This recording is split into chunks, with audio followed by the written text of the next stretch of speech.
আপনার কি কোনো কাজ কর্ম নেই? আপনি এখানে কি করছেন? কাজই তো করছে।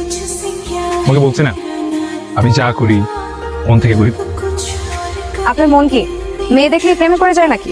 মেয়ে মানুষ দেখলে প্রেমে পড়ে না, তোমাকে দেখে প্রেমে পড়ে গেছে। লামিয়া বললো আপনার নাকি কি ইনজুরি সমস্যা। হ্যাঁ, ইনজুরি তো সেই দিন থেকেই। কোন দিন?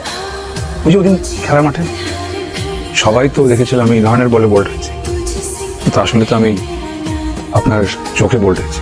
ফ্লার্টিং? ফ্যাক্ট বলছিলাম। এতদিন তো আপনার চোখের মায়ে পড়েছিলাম, এখন তো আপনার চোখের মায়ে পুরো আটকে গেছি। তাহলে আমার চোখ দুটো আপনি নিয়ে নিন। ফুল গাছে সুন্দর, গাছ থেকে ফুল ছিঁড়ে ফেললে সে তার সৌন্দর্য হবে।